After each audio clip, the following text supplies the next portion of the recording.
사도신경으로 신앙 고백하시겠습니다.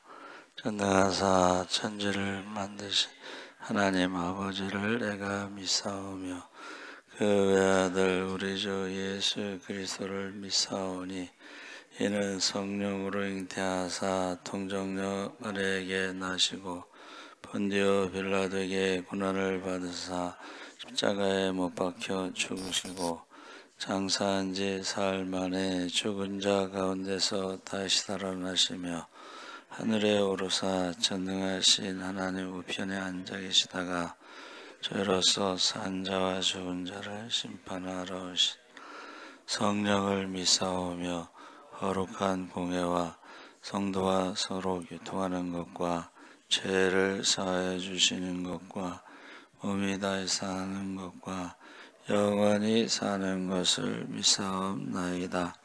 아멘. 찬송가 449장 찬송하시겠습니다.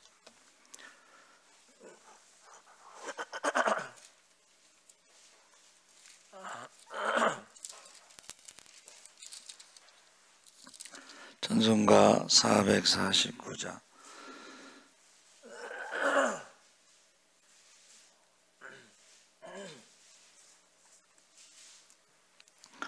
예수 따라가며 복음 순종하면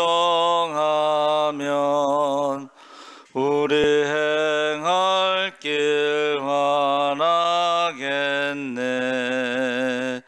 주를 의지하며 순종하는 자를 주가 늘 함께 하시리라. 의지하고 순종하는 길은 예수 안에 즐겁고 복된 길이로다. 해를 당하거나 우리 고생할 때 주가 위로해 주시겠네. 주를 의지하며 순종하는 자를 주가 안위해 주시리라. 의지하고 순종하는 길은 예수 안에 즐겁고 복된 길이로다.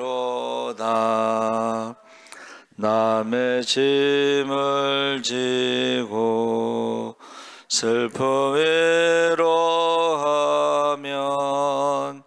주가 상급을 주시겠네. 주를 의지하며 순종하는 자를 항상 복 내려 주시리라. 의지하고 순종하는 길은 예수 안에 즐겁고 복된 길이로다. 우리 받은 것을 주께 다 드리면 우리 기쁨이 넘치겠네. 주를 의지하며 순종하는 자를 항하게 하시리라. 의지하고 순종하는 길은 예수 안에 즐겁고 복된 길이로다. 주를 힘입어서 말씀 잘 배우고 주를 모시고 살아가세. 주를 의지하며 항상 순종하면 주가 사랑해 주시리라. 의지하고 순종하는 길은 예수 안에 즐겁고 복된 길이로다. 아멘. 하나님 말씀은 잠언 14장 1절에서 11절까지 함께 읽겠습니다. 924쪽에 있습니다.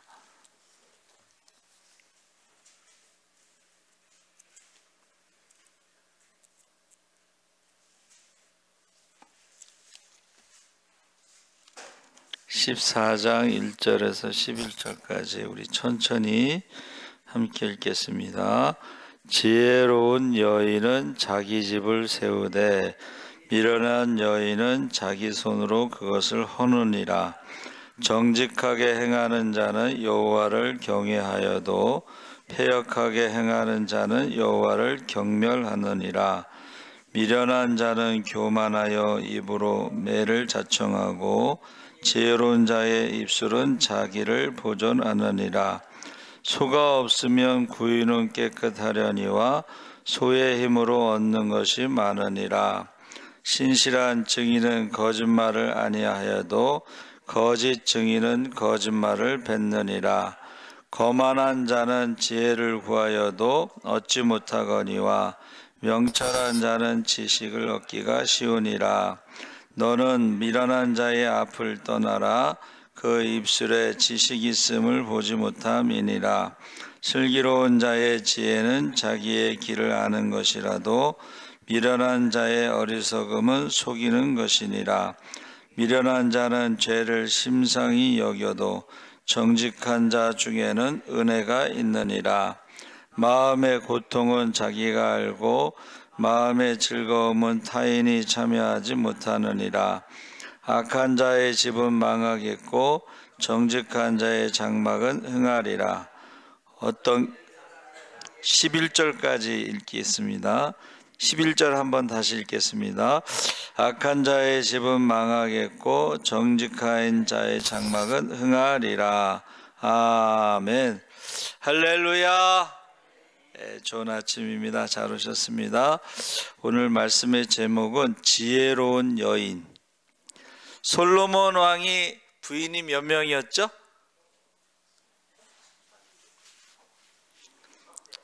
1000명. 후궁까지 해서 1000명. 그러면 자녀는 몇 명일까요? 한 명씩만 낳아도 1000명이고 2명씩 낳으면 2000명이잖아요. 그렇죠?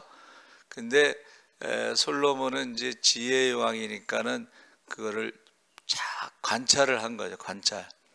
지혜라고 하는 것은 이제 관찰을 하는 거예요. 그리고 그것을 비교를 합니다. 보니까 1000명의 아내와 몇천 명의 자녀들을 보니까는 그 집에 1절에 지혜로운 여인은 자기 집을 세우되, 그 지혜로운 여인은 솔로몬의 이제 아내들 중에 1000명 중에 자기 집을 세우는 자가 있고, 미련한 여인은 자기 손으로 그것을 헌다 그랬습니다. 그래서 우리 잠언에 나오는 여인, 현숙한 여인.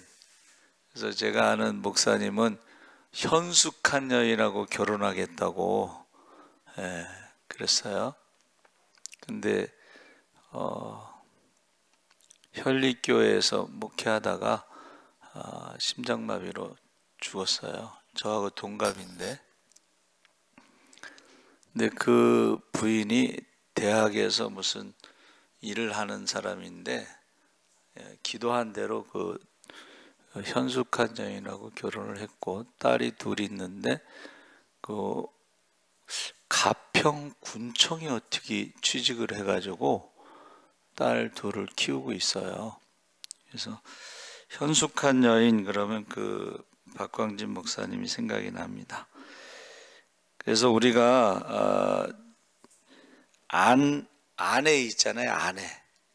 아내가 뭐냐면 아내 해, 집안의 해라는 뜻이야. 그러니까 집안의 해가 딱 뜨면은 그 가정의 분위기가 있잖아요. 분위기. 집안에 해가 뜨지 않으면 어둡고, 집안에 해가 뜨면은 분위기가 좋고, 그래서 그 집안의 분위기는 그 아내의 해가 떴는 날씨에 따라서 날씨에 따라서 이제 그 분위기가 결정된다. 그래서 어느 집에 가면은 굉장히 밝은 집이 있고 어느 집에 가면 굉장히 어두운 집이 있어요. 근데 이것이요, 영적으로도 마찬가지입니다. 제가 영적으로도 그 어느 집사님 집에 딸이, 큰 딸도 우울증, 작은 딸도 우울증, 막내는 어떻게 전도사하고 연애를 해서 서울신대 다녀서 막내는 사모가 됐는데, 그리고 오빠도 목사예요. 그러니까 사남매 중에 아들은 목사고 막내는 이제 사모가 됐는데 딸 둘이 그 집에 신방 가면 영적으로 어두워요. 그래서 우리가 가정에서 예배 드릴 때 영적 기상도가 바뀐다고 했는데, 가정에서 찬송하고 기도하고, 여기 지금 집을 세운다고 했을 때의 현숙한 여인은 열심히 일을 해서 경제적으로 윤택하게 만드는 여인, 남편을 세워주고 자녀들을 잘 키우고, 그리고 가족들 뿐만이 아니라 그 가정에서 일하는 종들, 주변에 가난한 사람들을 살리는 것을 말해요. 잠언을 읽어보면. 그래서 지혜로운 사람은 열심히 일을 해서 가정을 세울 뿐만이 아니라 이웃들도 돌본다, 어려운 사람도 돌본다 하는 것을 알 수가 있습니다. 그러니까 여기서 지금 솔로몬이 말할 때의 경제적인 부분, 모든 것은 남자들이라고 생각을 하잖아요. 근데 솔로몬은 그렇지 않다는 거예요. 가정을 세우는 것은 여인들의 지혜와 그 미련함에 달려있다. 솔로몬이 왕인데 다 왕의 부인이고 다 왕의 자녀잖아요. 그렇죠? 근데 그 가운데 그 엄마가 누구냐에 따라서 그 집을 허무는 사람이 있고 자녀가 잘 안 되는 가정도 있고, 그것을 보는 거예요. 1000명을 보면서 가장 가까운 데서 관찰을 한 거예요. 그렇죠? 그것을 말한 것입니다. 그래서 교회 안에서도 이렇게 가정을 잘 세우는 그런 믿음의 가정을 세우고, 남편도 꼭 남편을 장로 만들려는 사람도 있고 그래요. 그러니까 남편이 신앙이 없는데도, 아들이 신앙이 없는데도 그렇게 기도하시는 분이 있더라고. 그래서 제가 아니, 교회도 안 다니는데 남편을 장로 만들고 교회도 안 다니는데 아들을 장로 만들고 그렇게 기도하는 분이 있는데, 기도를 워낙 많이 하셔. 그리고 그 딸은 또 뭐 40일 금식 기도를 했는데 중매수라고 그래서 제가요 사모해야 되겠네요 그랬더니, 아유 사모는 아니라고 딱 그러더라고. 그래서 얼마 있다가 키 작고 못생긴 전도사 하나 데려왔어. 그래가지고 이제 그 권사님이 그 식당에서 돈을 잘 버니까 그 사위를 키우더라고. 꼭 신학생은 가난하다는 말이 들어가잖아. 가난한 신학생, 키도 작고 못생기고 얼굴도 까맣고 그런데 그 사위를 키우더라고. 자, 4절에 소가 없으면 구유는 깨끗하려니와 소의 힘으로는 얻는 것이 많다. 이게 노동에 대한 것을 말하는 거예요. 노동에 대해. 우리가 일을 할 때에 힘든 것도 있고 뭐 그렇지만 그 힘든 것에 대한 대가가 있다. 거기 노동이라는 게 이제 소가 있으면 어떻게 돼요? 구유를 치워야 되잖아. 예? 배설물도 치우고 청소도 하고 막 그래야 되는데 소가 없으면 치울 필요도 없어. 근데 한번 따라해줘. 얻는 것도 없다. 얻는 것도 없어요. 아무것도 안 하는데 뭘 얻겠어요. 그렇죠? 그러면서 7절에 너는 미련한 자의 앞을 떠나 그 입술에 지식이 있음을 보지 못함이니라. 이 미련하다는 건 바보 또 뭐 어리석은 사람 이런 뜻인데 이것은 어떤 정신 연령이 낮고 뭔가 모자라는 그런 뜻이 아니라 영적으로 우둔하고 성격적으로 완고한 사람을 뜻하는 것이다. 그래서 늘 패역한 성품으로 어그러진 결정을 내리는 사람, 그것을 미련하다고 그러는 거예요. 영적으로 그리고 성격적으로 그런 것을 미련하다. 그 말은 뭐냐면 미련한 사람에게는 미련한 사람의 인생에는 하나님이 없다는 거예요. 하나님이 보고 계십니다. 하나님이 듣고 계십니다. 근데 하나님이 없는 사람은 자기가 하고 싶은 말 다 하고 그리고 하나님이 없는 사람들은 어떻게 해요? 사람들을 힘들게 한다는 거예요. 그런 사람들은 떠나라고 그랬는데 이제 어떻게 보면 이제 멀리 해야 되겠. 손절. 어떤 사람이요 유튜브에 이런 글을 올렸어요. 상대하기 어려운 사람을 만나면 그 사람이 사람인지 짐승인지 한번 확인을 해보라는 거야.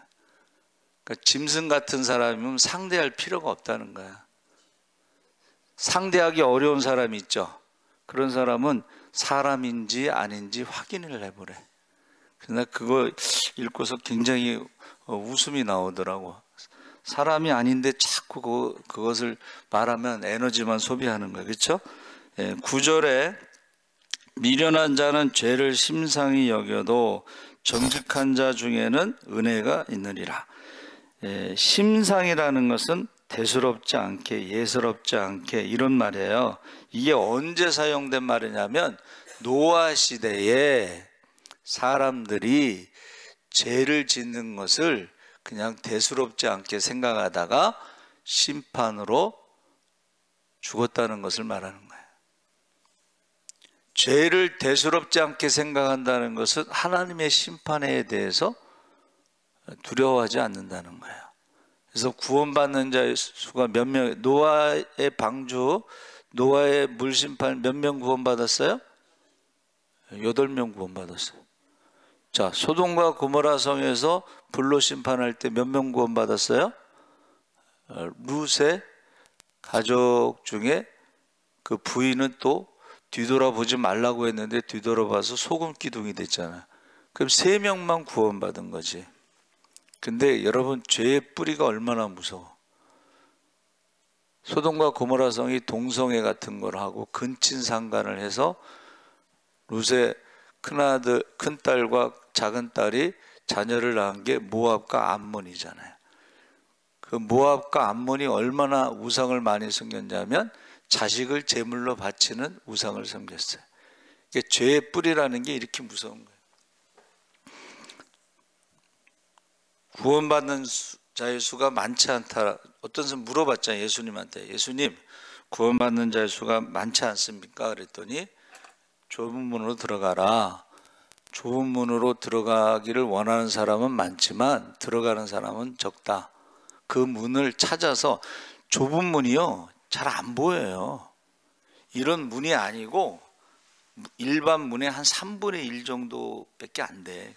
높이가. 그러면 이 고개를 숙이고 들어가야 되는데 저 같은 사람은 참 힘들게 들어가는 거야. 그렇죠? 말 타고도 들어갈 수 없고 돈 가지고도 들어갈 수가 없어.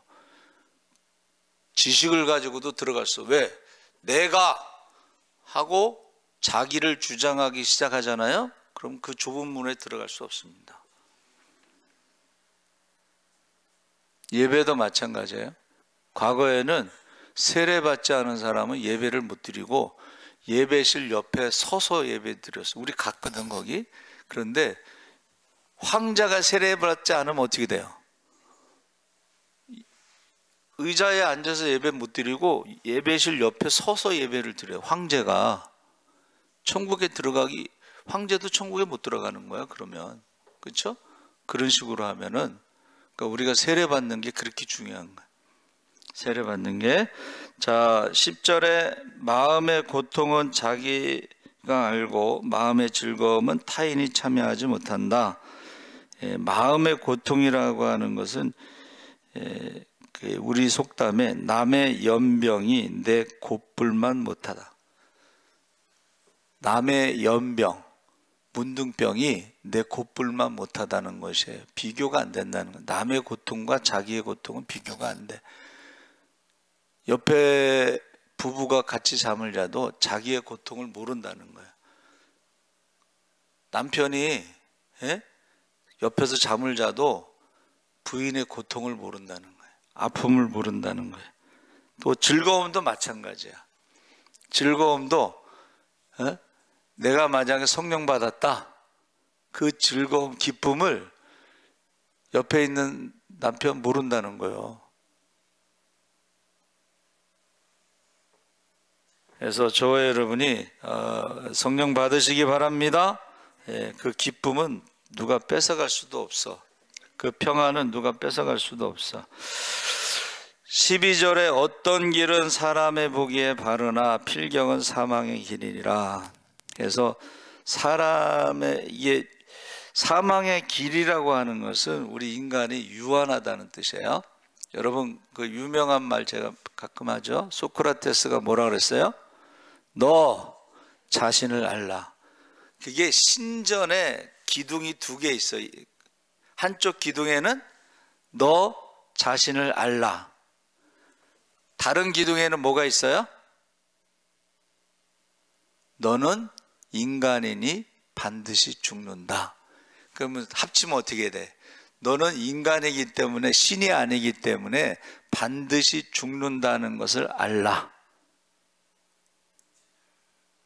여러분, 저와 여러분이 십자가의 복음 외에는, 예수 외에는 구원받을 만한 다른 이름이 없기 때문에 죄와 사망의 문제를 해결할 수가 없습니다.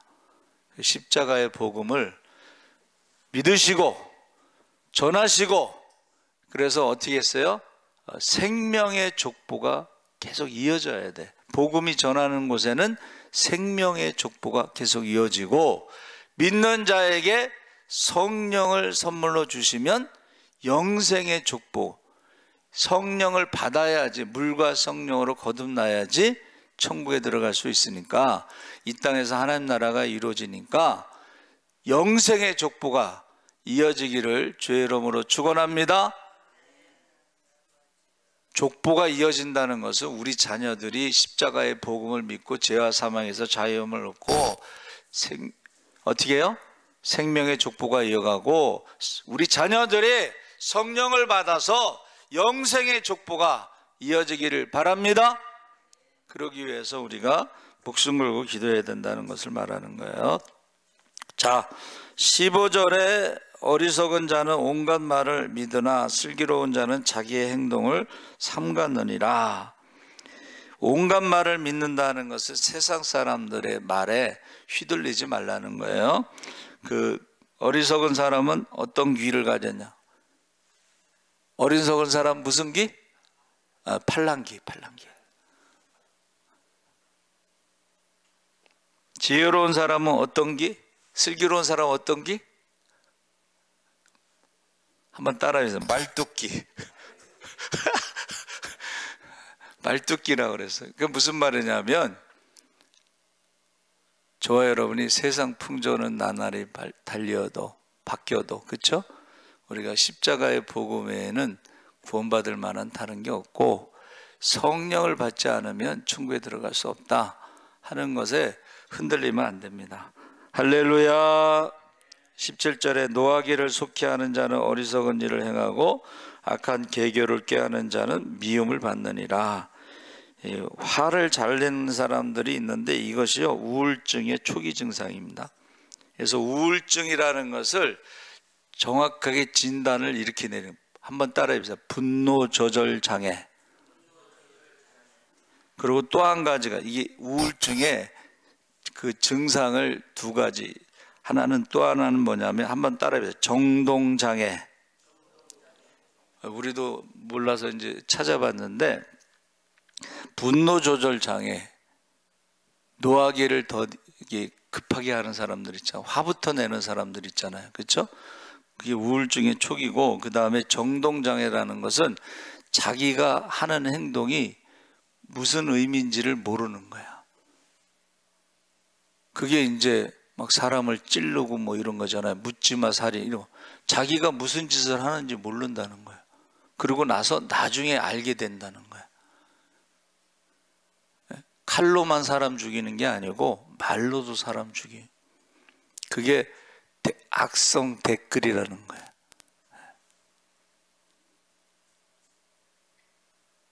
남의 눈에 눈물을 흘리게 하면 자기 눈에 피눈물 납니다. 그 우리나라 어른들이 하신 말씀이야. 그렇죠?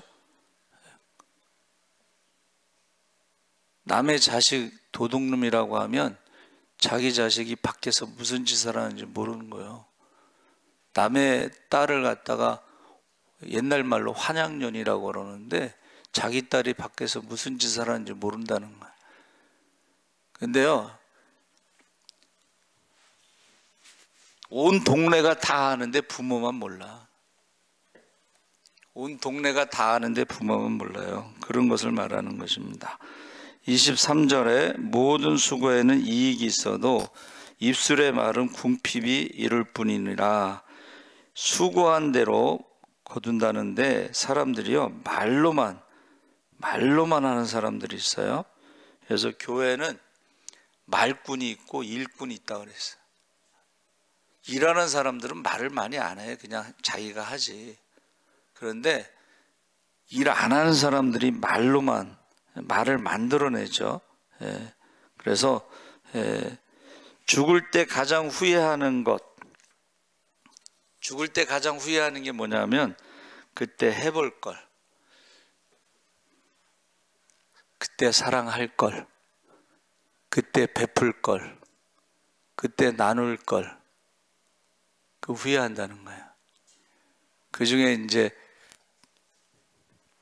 결혼을 해도 후회하고 안 해도 후회한대. 그럼 어떻게 하는 게 좋을까요? 해보고 후회하는 거는 후회의 끝이 있다는 거야.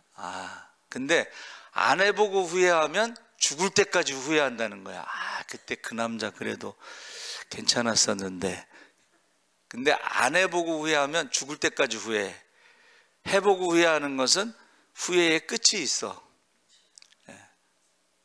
그래서 여러분이 죽을 때 후회하는 게 뭐냐면 그때 사랑할 걸, 그때 베풀 걸, 그때 나눌 걸.